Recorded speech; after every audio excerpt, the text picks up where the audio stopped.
तिकडे मुंबईत 19 जूनला शिवसेनेचा मेळावा होता। नेस्को सेंटर इथे हा मेळावा होणार आहे। नंदुरबारमधून मोठ्या संख्येने शिवसैनिक त्याला जाणार आहेत। या निमित्तानं नंदुरबारमध्ये महत्त्वाची बैठक पार पडली।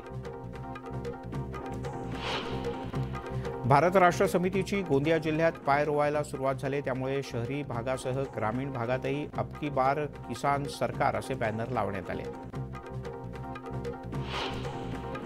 सिद्धेश्वर साखर कारखान्याच्या चिमणी पाडकामाला भाजपचे नेते जबाबदार आहेत असा आरोप कारखान्याचे माजी चेअरमन धर्मराज काडादी यांनी केला आहे। सिद्धेश्वर साखर कारखाना 2 गाळप हंगाम बंद राहणार असल्याची माहिती धर्मराज काडादी यांनी दिली। दक्षिण सोलापूरच्या मंद्रुपमध्ये रिक्षाचा अपघात झाला। या अपघातात 4 महिला गंभीररीत्या जखमी झाल्या असून रिक्षाचा चक्काचूर झालाय। रिक्षा चालकाचं नियंत्रण सुटल्यानं अपघात झाल्याचा प्राथमिक अंदाज आहे। सोलापूर बार्शी मार्गावर धावत्या एसटी बसचा टायर फुटल्याची घटना घडली आहे। या एसटी बसमध्ये 15 ते 20 प्रवासी प्रवास करत होते, मात्र बस चालकाच्या प्रसंगावधानामुळे मोठा अनर्थ टळला। पुणे जिल्ह्यात बनावट बियाणं, खतं आणि बनावट कीटकनाशकांची विक्री करणाऱ्या कृषी केंद्रांवर कारवाई करण्यात आली। कृषी विभागाच्या भरारी पथकानं 7 कृषी केंद्रांचे परवाने निलंबित केलेत। दौंडमधील 4, पुरंदरमधल्या 2 आणि जुन्नरमधल्या 1 केंद्राचा यात समावेश आहे। हिंगोलीमध्ये 5 कृषी केंद्रांवर कारवाई करण्यात आली। कृषी केंद्राचे परवाने तात्पुरत्या स्वरूपात रद्द करण्यात आले। बियाणं खतं खरेदीची सध्या लगबग सुरू आहे। विक्रेत्यांच्याकडून नियमांचं सर्रास उल्लंघन केलं जात असल्याचं निदर्शनास आल्यानंतर कृषी विभागानं सक्रिय होत विविध ठिकाणी धाडी घातल्या। राज्यभरातील शेतकरी पेरणीयोग्य पावसाच्या प्रतीक्षेत आहेत। परभणी जिल्ह्यात सरासरी 18.5 मिलीमीटर तर हिंगोली जिल्ह्यात सरासरी 14.7 मिलीमीटर इतका पाऊस झाला आहे। त्यामुळे यंदाही सोयाबीन, तूर, मूग, उडीद, ज्वारी आणि बाजरी या खरीप पिकांची पेरणी लांबणीवर पडली आहे। वाऱ्याचा वेग मंदावल्यामुळे रत्नागिरीतील खरीप हंगामाचं वेळापत्रक बिघडलंय। भाताच्या केवळ 15%च पेरण्या पूर्ण झाल्यात। तांदूळ उत्पादक शेतकरी पावसाच्या प्रतीक्षेत आहेत। केंद्र सरकारचं भारतीय अन्न महामंडळाला राज्य सरकारकडून तांदूळ, गहू विक्री बंद करण्याचे निर्देश देण्यात आले। तांदूळ आणि गव्हाच्या वाढत्या किमतीच्या पार्श्वभूमीवर केंद्रानं हे पाऊल उचललंय। राज्यात तब्बल 15 दिवस पाऊस लांबल्यानं यंदाही ऊस उत्पादक घटण्याची शक्यता आहे। पाऊस न झाल्यानं ऊसाच्या वाढीला अडथळा निर्माण होतो आणि त्यामुळे ऊस उत्पादक शेतकरी काहीसे अडचणीत आहेत। वर्ध्यामध्ये तापमानाचा पारा 41.9 अंशांवर पोहोचलाय। उष्णतेमुळे लोकांची काहिली होते। पाऊस कधी येतो याची लोक डोळ्यात पाणी आणून वाट पाहत आहेत। पावसामुळे पावसाच्या अभावी पेरण्यांची कामं सुद्धा खोळंबली आहेत। जळगाव शहराच्या जवळ उमाळी आणि देवारी गावात पाण्याचा प्रश्न गंभीर झालाय। दोन्ही गावात 5 दिवसांच्या आड पाणी पुरवठा होतो, त्यामुळे ग्रामस्थांच्या पिण्याच्या पाण्याचा प्रश्न गंभीर आहे। या संदर्भात तातडीनं उपाययोजना करण्याची मागणी केली जाते। धाराशिव जिल्ह्यामध्ये गतवर्षीच्या तुलनेत जून महिन्यात कमी पाऊस पडला, त्यामुळे खरीप हंगामातील पेरण्या खोळंबल्या असून शेतकऱ्यांची चिंता वाढली आहे। नगरमध्ये शिरूर गोंदिया मार्गाचं काम सुरू असून ठेकेदाराच्याकडून मार्गावर कोणताही फलक लावण्यात आलेला नाही, त्यामुळे या मार्गावरून वाहतूक सुरू असून अनेक ठिकाणी डांबरीकरण सुद्धा रखडलंय। या संदर्भात तातडीनं उपाययोजना करण्याची मागणी केली जाते। मावळमधल्या शेतकऱ्यांनी मान्सूनपूर्व मशागतीची कामं आता वेगानं सुरू केलेत, पण पावसानं दडी मारली, त्यामुळे शेतकरी काहीसा चिंतेत आहे। मात्र आता मावळमध्ये पावसाच्या सरी बरसू लागले, त्यामुळे शेतकऱ्यांमध्ये समाधानाचं वातावरण आहे। लोणावळा खंडाळ्यासह मळवली भागात पावसाला सुरुवात झाली, त्यामुळे भुशी धरणासह इथल्या पर्यटन स्थळांच्याकडे लोकांची पावलं वळू लागलेत। पर्यटक वाढत असल्यानं स्थानिक व्यापाऱ्यांमध्ये उत्साहाचं वातावरण आहे। जळगावात गुरांमध्ये लाळ्या, खुरकूत आणि ब्रुसेला रोगाचा प्रादुर्भाव वाढू लागला। या पार्श्वभूमीवर मोठ्या प्रमाणात लसीकरण मोहीम राबवण्यात येते। जिल्ह्यात 1,23,000 लसींची मात्रा प्राप्त झाली असून आतापर्यंत फक्त 38,000 जनावरांचं लसीकरण करण्यात आलं आहे। केंद्रीय मंत्री नितीन गडकरी यांच्या मागणीनंतर आषाढीच्या निमित्तानं विदर्भातून 3 विशेष गाड्या पंढरपूरच्या दिशेनं रवाना होतील, त्यामुळे विदर्भातील लाखो भाविकांना मोठा दिलासा मिळाला। नागपूर, अमरावती आणि खामगावहून या विशेष गाड्या सुटणार आहेत। ई शिवनेरीला पुणेकरांच्याकडून भरभरून प्रतिसाद मिळतोय। मे महिन्यामध्ये ई शिवनेरीला 1 कोटींपेक्षा अधिक उत्पन्न मिळालंय। शहापूर तालुक्यामध्ये गेल्या 24 तासांपासून वीज पुरवठा खंडित झालेला असल्यामुळे महावितरणचा भोंगळ कारभार समोर आलाय।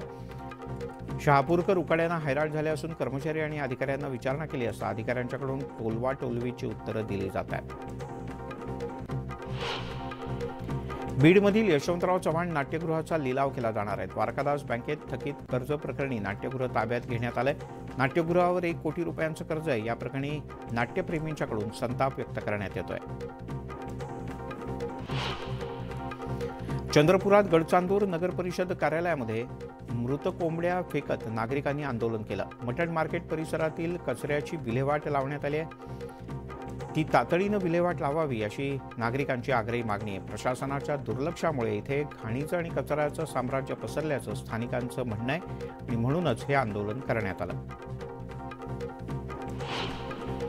सोलापुरात महानगरपालिकेकडून मालमत्ता कर वसुली सध्या वेगात सुरू आहे। मनपाकडून ऑनलाईन कर भरण्याची सुविधा उपलब्ध करून देण्यात आली असून ऑनलाईन कर भरणाऱ्यांना 6% इतकी सवलतही दिली जाईल। गेल्या काही दिवसांपासून सुरू असलेल्या तांत्रिक अडचणी दूर केल्याचं महापालिकेचं म्हणणं आहे। भंडाऱ्यात बासोरा गावात वाघाचा मुक्त संचार असल्याचं पाहायला मिळतोय, त्यामुळे स्थानिकांमध्ये भीतीचं वातावरण आहे। बासोरा गराडा कॅनल परिसरात पाण्याच्या शोधात वाघ फिरत असल्याची माहिती समोर आली। या संदर्भात तातडीनं उपाययोजना करण्याची मागणी केली जाते। 25 मिनिटात 50 बातम्यांमध्ये एक छोटासा ब्रेक, लगेचच परत येतो।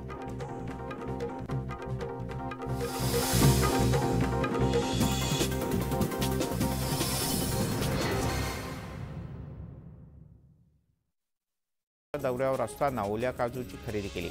राष्ट्रवादीचे नेते एकनाथ खडसे यांच्या शेतात खजुराची लागवड केली असून शरद पवार यांना याबद्दल समजताच त्यांनी ताफा थांबवत खडसे फार्म इथल्या खजुराची खरेदी केली।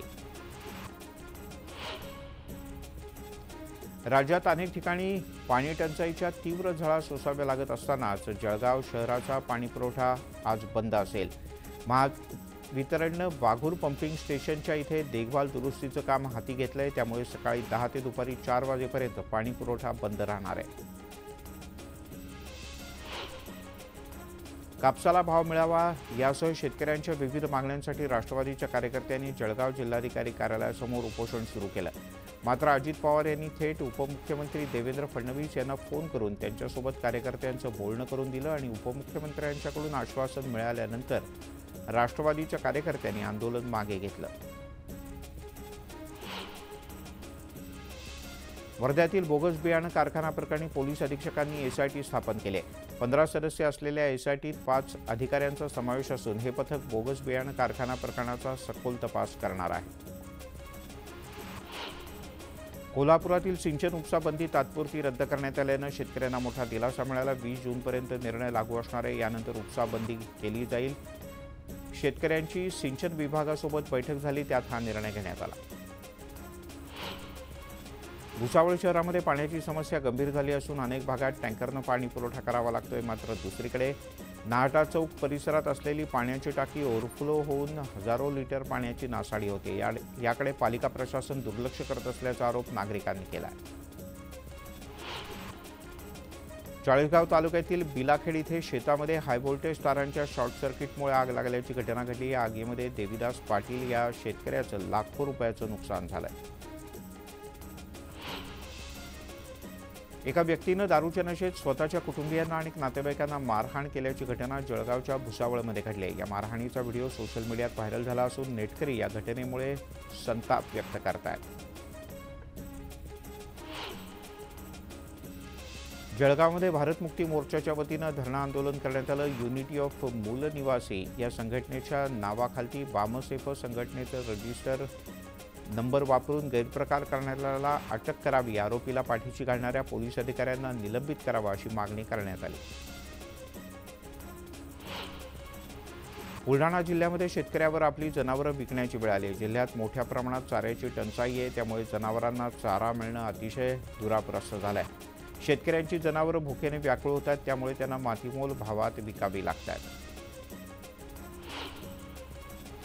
भुसावळमध्ये मुंबई नागपूर महामार्गावर कच्च्या तेलाची वाहतूक करणाऱ्या टँकरला अपघात झाला। फेकरी टोल नाक्याच्या जवळ हा अपघात झाला। यात कोणतीही जीवितहानी झाली नाही, मात्र हजारो लिटर तेल वाया गेलं।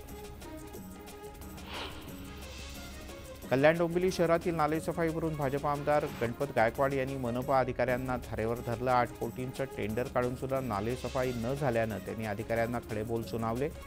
तर ही नालेसफाई नाही तर पालिकेच्या तिजोरीची सफाई।